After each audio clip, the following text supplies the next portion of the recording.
జై ఇందిరమ్మ. మిత్రులారా,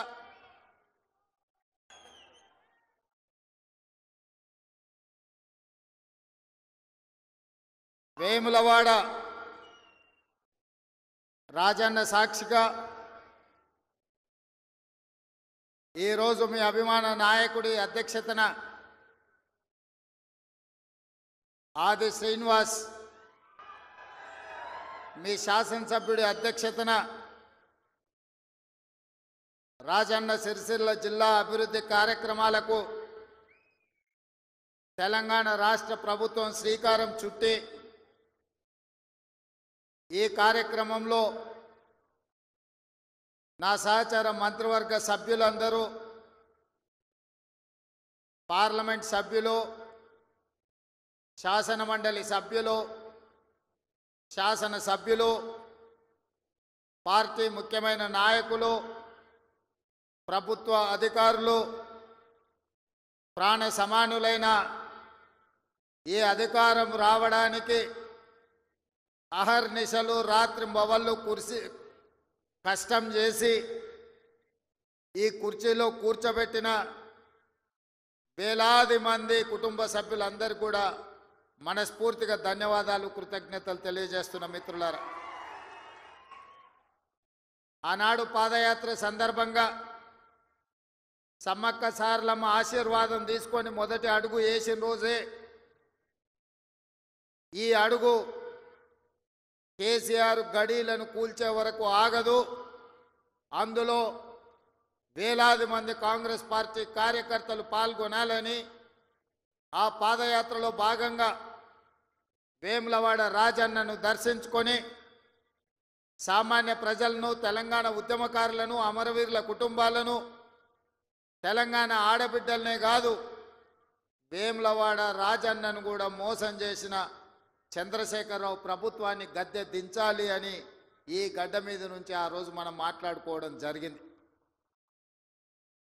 ఆనాడు పిసిసి అధ్యక్షుడిగా మీ దగ్గరకు వచ్చినప్పుడే ఆ రోజు చెప్పిన ఇందిరమ్మ రాజ్యం ప్రజాప్రభుత్వం ఏర్పడుతుంది, రాజన్నకు సంబంధించిన అభివృద్ధి కార్యక్రమాలు, అదేవిధంగా వేములవాడ, సిరిసిల్ల, అదేవిధంగా చొప్పదండి నియోజకవర్గాల అభివృద్ధి కార్యక్రమాలు, ముఖ్యంగా 2 దశాబ్దాల నుంచి మిడ్ మానేరు ముంపు బాధితుల సమస్యను పరిష్కరించాలి.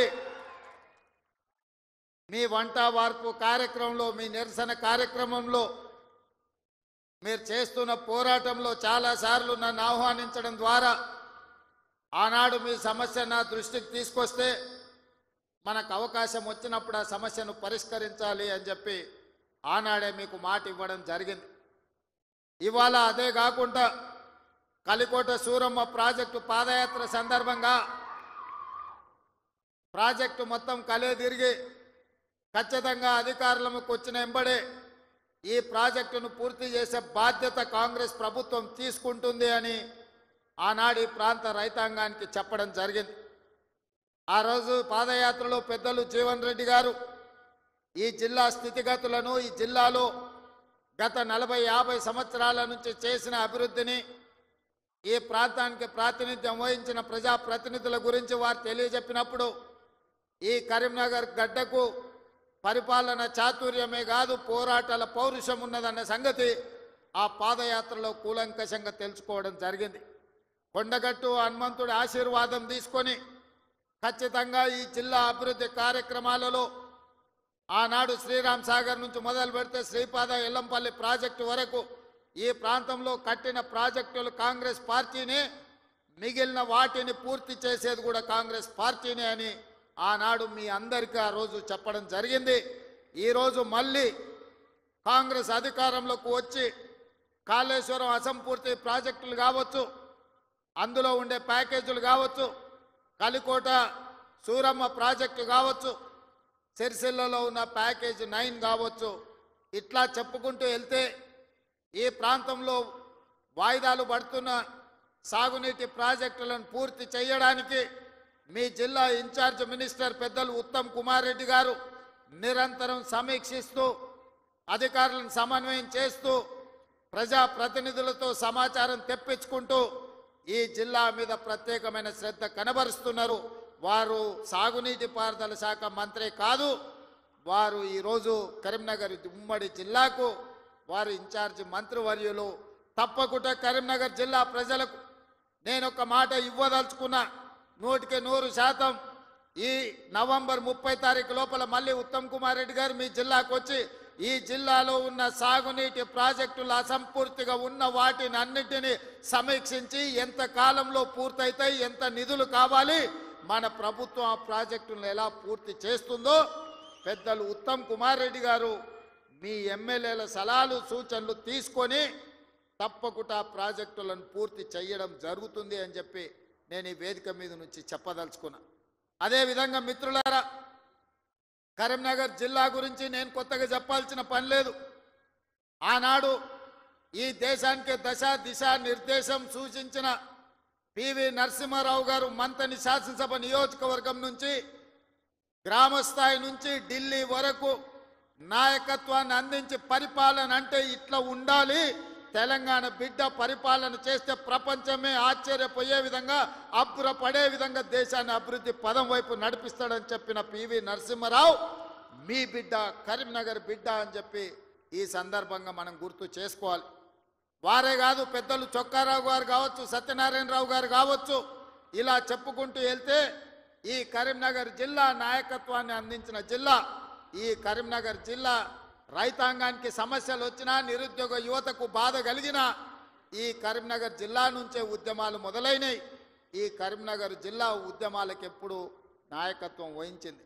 సిరిసిల్ల జగిత్యాల రైతాంగ పోరాటాలు ఈ రాష్ట్రం, ఈ ప్రజలు ఎప్పుడు మర్చిపోలే. రైతుల సమస్య వచ్చినప్పుడు ఈ ప్రాంతంలో రైతాంగ పోరాటాలను మనం కళ్ళతో చూసినాం. అదే కాదు, తెలంగాణ రాష్ట్రం కావాలి, తెలంగాణ రాష్ట్రం కళ నెరవేరాలి అని ఈ ప్రాంతంలో లేచిన ఉవ్వెత్తున ఉద్యమాన్ని ఆనాడు 2004 సంవత్సరంలో శ్రీమతి సోనియా గాంధీ గారు ఇదే కరీంనగర్ గడ్డ మీద నుంచి మీకు మాట ఇచ్చిండ్రు. మీ మనసులో ఉన్న కోరిక, ఈ తెలంగాణ ప్రజల ఆకాంక్ష నాకు తెలుసు, తప్పకుండా నెరవేరుతుంది అని చెప్పి శ్రీమతి సోనియా గాంధీ గారు ఈ కరీంనగర్ గడ్డ మీద నుంచే 4 కోట్ల ప్రజలకు మాట ఇవ్వడం జరిగింది. ఆ తర్వాత జరిగిన పరిణామాలు నేను చెప్పేదానికంటే మీ పార్లమెంట్ సభ్యుడు పొన్నం ప్రభాకర్ గారు ఆ రోజు పార్లమెంటులో పెప్పర్ స్ప్రేలను అడ్డుకొని తెలంగాణ బిల్లును ఆమోదింపజేయడంలో పెద్దలు జైపాల్ రెడ్డి గారి నుంచి మొదలు పెడితే మన పార్లమెంట్ సభ్యులందరూ పట్టుదలతోని వీరోచితంగా లోక్సభలో కొట్లాడితే తెలంగాణ రాష్ట్ర బిల్లు ఆమోదం అయ్యింది. తెలంగాణ రాష్ట్ర బిల్లు ఆమోదం ఆశామాసిగా జరగలే, అలా తప్పగా ఎవరో ఇవ్వలే.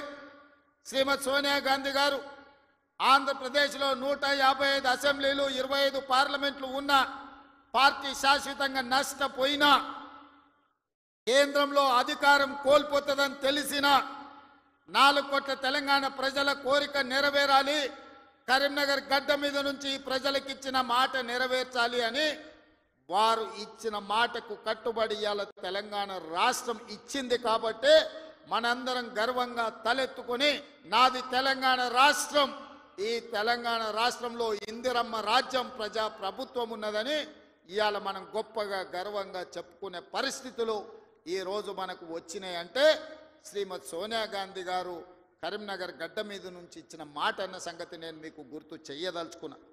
అందుకే మిత్రులారా, కాంగ్రెస్ పార్టీ ఏదైనా మాట ఇస్తే ఆ మాట కోసం ఎంత దూరమైనా పోతుంది, ఆ ప్రజల ఆకాంక్ష నెరవేర్చడానికి ఎంత త్యాగానికైనా సిద్ధమవుతుందన్న సంగతి 2004లో సోనియమ్మ ఇచ్చిన మాటను చూసిన ఎవరికైనా అర్థమవుతుంది. ఈ ప్రాంతం నుంచి ఒక్కసారి ఎంపీగా మీరు పొన్నం ప్రభాకర్ను గెలిపిస్తే తెలంగాణ రాష్ట్రాన్ని సాధించండి. మరి నేను ఇక్కడికి వచ్చిన ప్రజల్ని ఈ వేదిక మీద నుంచి కరీంనగర్ ఉమ్మడి జిల్లా ప్రజల్ని నేను అడుగుతున్నా. బండి సంజయ్ గారిని 2 సార్లు పార్లమెంటుకు పంపిస్తే ఆయన మంత్రి అయింది, కానీ ఈ కరీంనగర్ జిల్లాకు నరేంద్ర మోడీ నుంచి చిల్లి గవ్వైన తెచ్చిండా? ఈ కరీంనగర్ అభివృద్ధి కోసం వారు ఎప్పుడైనా పార్లమెంట్లో మాట్లాడిండా? మీరు ఆలోచన చెయ్యండి. అంతకంటే ముందు 3 సార్లు టీఆర్ఎస్ వాళ్ళని గెలిపించిండ్రు. వాళ్ళు గుండు సున్ననే ఈ కరీంనగర్ జిల్లాకి ఇచ్చింది.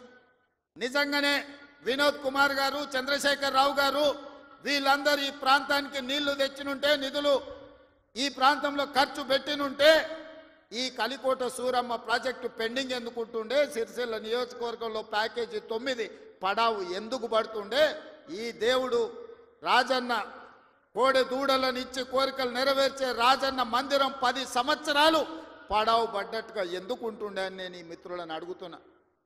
దాదాపుగా ఈ 10 సంవత్సరాలలో చంద్రశేఖరరావు గారు 20 లక్షల కోట్ల రూపాయల బడ్జెట్ ఖర్చు పెట్టిండు.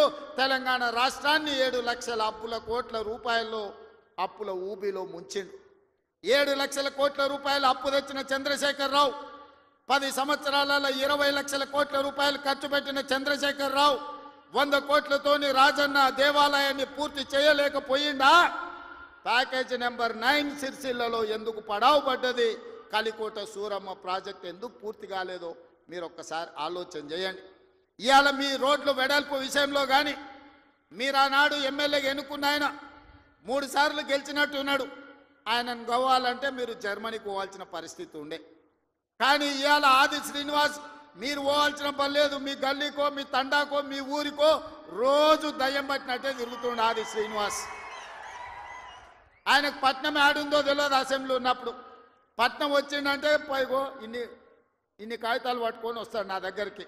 మీ ఎమ్మెల్యేని చూస్తేనే నాకు భయం అవుతుంది, మళ్ళీ ఏం తెచ్చి కాగితం చేతిలో పెడతాడో, మళ్ళీ ఏం అడుగుతాడో అని. కానీ ఏదైనా ఎన్నడూ ఆయన ఏ పైరవికి రాలే, ఏ పని అడగలే, ఏ కాంట్రాక్ట్ అడగలే, ఏ బదిలీ అడగలే. ఈ వేములవాడ నియోజకవర్గానికి దాదాపుగా 35 ఏళ్ల నుంచి వివిధ హోదాలలో నేను పనిచేసినా, ఇండిపెండెంట్గా నిలబడ్డా, పార్టీ నుంచి నిలబడ్డా, నన్ను ఆశీర్వదించి హక్కుని చేర్చుకొని నన్ను గుండెల్లో పెట్టి చూసుకున్నారు. నాకు ఒక అవకాశం వచ్చింది, నా జన్మ ధన్యమవుతుంది. పనులు చేస్తే మీరు సహకరించాలి. నాకు పదవి ఇవ్వకపోయినా పర్వాలేదు, కానీ నా ప్రాంతానికి ప్రాజెక్టులు ఇవ్వండి అని మీ ఆది శ్రీనివాస్ కాగితాలు తీసుకొచ్చి ఇచ్చి ప్రాజెక్టులు అన్నీ కూడా తెచ్చుకున్నాడు. నాకు కూడా ప్రజల కోసం, ప్రాంత అభివృద్ధి కోసం అడిగే ఎమ్మెల్యేలన్నా ప్రజాప్రతినిధులన్నా నాకు కూడా చాలా ఇష్టం. సిరిసిల్లలో అన్ని పనులు చెయ్యాలనుకున్నా అంతా సవ్యంగా జరిగింది. కానీ సిరిసిల్లలో తప్పిదం జరగడం వల్ల ఈరోజు సిరిసిల్లలో కేకే మహేందర్ రెడ్డి మనకి ఎమ్మెల్యే కాలేదు. కానీ సిరిసిల్ల ప్రాంతాన్ని నిర్లక్ష్యం చేయదలుచుకోలే. సిరిసిల్ల ప్రాంతాన్ని అభివృద్ధి చేస్తాం, అందుకే మెడికల్ కాలేజ్ మంజూరు చేసినాం. అదేవిధంగా మా చేనేత కార్మికుల కోసం యాడ్ను డిపో రాజన్న సాక్షిగా వేములవాడలో ఈరోజు పెట్టినాం. ఈ ప్రాంతంలో ఉండే నేతన్నల్ని గీతన్నల్ని గల్ఫ్ కార్మికులను ఆదుకోవాలనేది మా విధానం. గల్ఫ్ కార్మికుల విషయంలో మా మేడిపల్లి సత్యం కావచ్చు, మా డాక్టర్ కవంపల్లి సత్యనారాయణ గారు కావచ్చు, పెద్దలు జీవన్ రెడ్డి గారు, ఆది శ్రీనివాస్ ఈ ప్రాంత జగిత్యాల కోరుట్ల ప్రాంతం నుంచి ఇక్కడ నుంచి వలసలు పోయే గల్ఫ్ కార్మికుల గురించి గల్ఫ్ బోర్డు పెట్టాలి. గల్ఫ్ కార్మికులు అక్కడికి పోతే ఏదైనా ప్రమాదం జరిగి గల్ఫ్ దేశాలలో మిడిల్ ఈస్ట్ కంట్రీలో చచ్చిపోతే కనీసం ఆ కుటుంబాలు శవాన్ని కూడా చూసే పరిస్థితి లేదు. ఆ కుటుంబాలను ఆదుకునే పరిస్థితి అంతకంటే లేదు. వాళ్ళ పిల్లలు అనాథలైపోతున్నారు. ఆ కుటుంబాలను ఆదుకోవాలని పాదయాత్ర సందర్భంగా చెప్తే మన ప్రభుత్వం, ప్రజాప్రభుత్వం గల్ఫ్ కార్మికులను ఆదుకోవడానికి బోర్డుతో పాటు అక్కడ ఎవరైనా ప్రమాదవశాత్తు చనిపోతే 5 లక్షల రూపాయల నష్ట పరిహారం ఇవ్వాలని ఇవాళ గల్ఫ్లో చనిపోతున్న వాళ్ళ కుటుంబాలకు నిన్ననే చనిపోయిన వాళ్ళందరూ కూడా ఖాతాలో 5 లక్షలు పడ్డాయని నేను భావిస్తున్నా. ఎందుకంటే నేను బయలుదేరే ముందు నిన్న వరంగల్లో మా అధికారులకు ఆదేశాలు ఇచ్చిన. గతంలోనే నేను కొంతమంది బాధితులు ఉంటే సెక్రటేరియట్కి పిలిచి వాళ్ళకి చెక్కులు ఇవ్వడం జరిగింది. నేను ఎందుకు ఈ మాట చెప్తున్నంటే ఈ ప్రాంతంలో ఉన్న చేనేత కార్మికులు, బీడీ కార్మికులు ఈ ప్రాంతంలో వలసలు ఎక్కువ. పాలమూరు నుంచి తట్ట పనో, పార పనో, మట్టు పనో, లేకపోతే బొంబాయో దుబాయో పోయే పరిస్థితులు ఉంటే ఇక్కడ పూర్తిగా గల్ఫ్ మిడిల్ ఈస్ట్ కంట్రీలకే వెళ్తున్నారు. వీళ్ళ కోసం ప్రత్యేకమైన బోర్డు తేవాలి, వీళ్ళని ప్రత్యేకంగా ఆదుకోవాలి, వీళ్ళ పిల్లలకు ఒక మంచి చదువులు ఇవ్వాలి, వాళ్లకు మంచి భవిష్యత్తు ఉండాలి అని ఇవాళ గల్ఫ్ కార్మికుల గురించి మన ప్రభుత్వం ఆలోచన చేస్తున్నది. తప్పకుండా తొందరలోనే ఇప్పుడు 11వ నెలలు ఉన్నాం. 10 నెలల్లో 4 నెలలు పార్లమెంట్ ఎన్నికలకే పోయినాయి. మీకు తెలుసు, మనం సరిగ్గా పరిపాలన చేసింది వచ్చిన కొత్తలో కొత్త సంసారమే 2-3 నెలలు. ఆ తర్వాత 4 నెలలు పార్లమెంట్ ఎన్నికల్లోనే పోయినాయి. 7 నెలలు తీస్తే సరిగ్గా కుదురుగా కుర్చీలో కూర్చొని సచివాలయానికి పోయి అధికారులతో మాట్లాడి పరిపాలనపరమైన నిర్ణయాలు తీసుకున్నది 4 నెలలే అని చెప్పి ఈరోజు తెలంగాణ సమాజానికి 4 కోట్ల ప్రజలకు నేను చెప్పదలుచుకున్నా. అయినా 10 సంవత్సరాలు చంద్రశేఖరరావు చేయలేని పనులన్నిటిని కూడా పడావు పెట్టిన ప్రాజెక్టులన్నిటిని కూడా తిరిగి పునః ప్రారంభించి ఈరోజు ప్రభుత్వం ముందుకెళ్తుంటే ఆయనను ఫామ్ హౌస్లో వండుకుంటాడు, వీళ్ళిద్దరేమో మన కాళ్ళలో కట్టబెట్టనికే తిరుగుతున్నారు. ఏలేశ్వరం పోయినా శనీశ్వరుడు వదలేదన్నట్టు ఇవాళ ఓడగొట్టి ఇంట్లో వండబెట్టిన అసెంబ్లీ ఎన్నికల్లో అధికారం పోయింది, పార్లమెంటులో సీట్లన్నీ పోయి గుండు 0 వచ్చింది. ఇప్పుడు వాళ్ళకు మెదడే పోయినట్టు అనిపిస్తుంది. అసెంబ్లీ ఎన్నికలలో అధికారం పోయింది, పార్లమెంటులో ఉన్న సీట్లన్నీ పోయినాయి. ఇప్పుడు వాళ్ళ ఏషాలు చూస్తుంటే ఉన్న మెదడు కూడా దొబ్బినట్టే నాకు అనిపిస్తుంది. ఏం మాట్లాడుతున్నారో నాకైతే అర్థమవుతలేదు. 10 సంవత్సరాలు మీరు ఇవన్నీ చేసి ఉంటే ఇవాళ రైతులకు 18,000 కోట్ల రూపాయలు 25 రోజుల్లో 23 లక్షల కుటుంబాలకు రైతు రుణమాఫీ చేయాల్సిన అవసరం నాకు వస్తుండేనా? 10 ఏళ్లలో నువ్వు 1,00,000 రూపాయలని 4 విడతలని మిత్తి కడతా అని అసలు మిత్తి కలిసి తడిసి మోపెడై రైతులు దేశంలోనే ఆత్మహత్యలలో 2వ స్థానం తెలంగాణ రాష్ట్రం వచ్చిన సంగతి చంద్రశేఖరరావు గారు మర్చిపోయినట్టున్నాడు. మహారాష్ట్ర మొదటి స్థానంలో ఉంటే ఈ 10 సంవత్సరాలు తెలంగాణ రాష్ట్రం రైతుల ఆత్మహత్యలలో 2వ స్థానాన్ని ఆక్రమించింది. నువ్వు రైతు రుణమాఫీ చేస్తా అని మొదటి 5 సంవత్సరాలు 1,00,000 రూపాయలు చేస్తా అని 4 విడతలని 5 ఏళ్ళని నువ్వు ఆ 1,00,000 వేసే లోపల ఇంకొక 1,00,000 మిత్తి అయింది. అసలు మిత్తి తడిసి మోపెడైంది. రెండవసారి మళ్ళీ 1,00,000 రూపాయలు ఇస్తా అని 5 ఏళ్ళైనా 1,00,000 రూపాయలు పూర్తి చేయలే. ఆ 5 ఏళ్లలో ఆయన ఇచ్చింది 11,000 కోట్ల రూపాయలు. ఇవాళ చంద్రశేఖరరావు గారిని అసెంబ్లీకి రమ్మనుండ్రి, లెక్కలన్నీ తీసి నేను చదివి వినిపిస్తా. 5 ఏళ్ళు అధికారంలో ఉన్న నువ్వు 11,000 కోట్ల రూపాయల రైతు రుణమాఫీకి 5 ఏళ్ళు తీసుకుంటే ఇందిరమ్మ రాజ్యంలో కాంగ్రెస్ ప్రభుత్వం 25 రోజుల్లో 23 లక్షల కుటుంబాలకు దాదాపుగా 18,000 కోట్ల రూపాయల రైతు రుణమాఫీ చేసి 2 లక్షల వరకు ఉన్న రైతాంగానికి మేము రుణమాఫీ చేస్తే పెద్ద మనిషిగా అభినందించాల్సింది పోయి, ఒకవేళ మనిషి పెద్ద మనిషివైనా నీకు చిన్న బుద్ధి ఉంటే మౌనంగా నన్ను ఉంటావేమో అనుకున్నా. కానీ అన్ని చిల్లర మాటలే మాట్లాడుతురు. ఒక్కటన్నా అక్కడికి వచ్చేది మాట్లాడుతురా? ఎవడన్నా సంసారం చేసేటోడు మాటలు మాట్లాడుతురా? వాళ్ళు తండ్రి కొడుకు అల్లుడు వాళ్ళని చూడండి ఒక్కసారి వాళ్ళు ఏమేమి మాట్లాడుతురో చూడండి. 10 ఏళ్ళు ప్రభుత్వం నడిపినాడు, 10 నెలలు కాకముందే నువ్వు దిగిపో మేము కూర్చుంటామంటారు. 10 ఏళ్ళు కూర్చున్నారు కదా, ఏం ఎలుగబెట్టారు? ఎలుగబెడితే ఏం ఎలుగబెట్టారో చెప్పండి. 10 ఏళ్ళు మీరు చేయలేని పనులు మేము చేస్తుంటే మీకు కడుపు నొప్పి వచ్చిందా? మీకు కాలు నొప్పి అయిందా? ఏం నొప్పి అయింది? మీకు ఏడ నొప్పి లేస్తుంది? నాకు అర్థమైతలేదు. మీ నొప్పికి మా కార్యకర్తల దగ్గర మందు ఉన్నది, పెడతారు. ఏడ పెట్టాలనో ఆడా మీకు నొప్పి లేచిన కాడ మా వాళ్ళు మందు పెడతారు, సిద్ధంగానే ఉన్నారు. మీరు అనుకుంటున్నాం సోషల్ మీడియాలో 4 హౌల పోస్టులు పెట్టి పెద్ద మొనగాళ్ళం అనుకుంటున్నట్టున్నారు. మా వాళ్ళు ఏంటంటే అధికారం వచ్చింది ఇప్పుడు తొందరగా ఉంది అని కొంచెం రిలాక్స్ అవుతున్నారు. వస్తున్నాయి స్థానిక సంస్థల ఎన్నికలు, మా వాళ్ళు తయారవుతారు, అప్పుడు తెలుస్తుంది ఇద్దరికి బామార్దులకు. ఇవాళ నేను అడిగేది ఒక్కటే, 10 ఏళ్లలో నువ్వు చేసిన రైతు రుణమాఫీ అంతా లెక్కలు తీద్దాం. ప్రభుత్వం నా దగ్గరనే ఉంది, వ్యవసాయ శాఖ మంత్రి ఈ వేదిక మీదనే ఉన్నారు తుమ్మల నాగేశ్వరరావు గారు. మొదటి 5 ఏళ్లలో ఎంతమంది రైతులకు ఎంత రుణమాఫీ చేసినో లెక్కలు చెప్దాం. 2వ విడత 5 ఏళ్లలో మళ్ళీ అధికారంలోకి వచ్చినాక ఎంతమంది రైతులకు ఎన్ని కోట్ల రూపాయలు ఇచ్చినో లెక్క తీద్దాం. 25 రోజుల్లో మనము 2 లక్షల రూపాయల మేరకు రైతులకు చేసిన రుణమాఫీని 2014 నుంచి 2018 వరకు, 2018 నుంచి 2023 డిసెంబర్ వరకు, 2023 డిసెంబర్ నుంచి 2024 డిసెంబర్ వరకు 3 సార్లు రైతు రుణమాఫీలో 2 సార్లు చంద్రశేఖరరావు చేస్తే ఒక్కసారి ఈ వేదిక మీద ఉన్న మా మిత్రులందరూ చేసారు. లెక్కలు తీద్దాం, వాస్తవాలు మాట్లాడదాం. చంద్రశేఖరరావు గారు మీరు అసెంబ్లీకి రాండి. నీకు ధైర్యం ఉంటే, నిజాన్ని ఎదుర్కొనే చిత్తశుద్ధి నీకుంటే రా అసెంబ్లీలకు. మా వ్యవసాయ శాఖ మంత్రి ఈరోజు నీకు లెక్కలు చెప్తాడు, ఏమన్నా తక్కువ పడితే మిగతా సంగతి నేను చూసుకుంటా. అదేవిధంగా తెలంగాణ ఉద్యమమే నిరుద్యోగ సమస్య. ఈ నిరుద్యోగ సమస్యనే తెలంగాణ రాష్ట్రాన్ని సాధించి వందలాది మంది బిడ్డలు ఆత్మ బలిదానాలు చేసుకొని సాధించుకున్న తెలంగాణలో 10 నెలల్లో నేను 50,000 ఉద్యోగాలు ఇచ్చిన ప్రభుత్వ ఉద్యోగాలను 10 ఏళ్లలో నువ్వు ఎన్ని ఇచ్చినవో లెక్క కట్టు, తలకాయ లెక్క పెడదాం.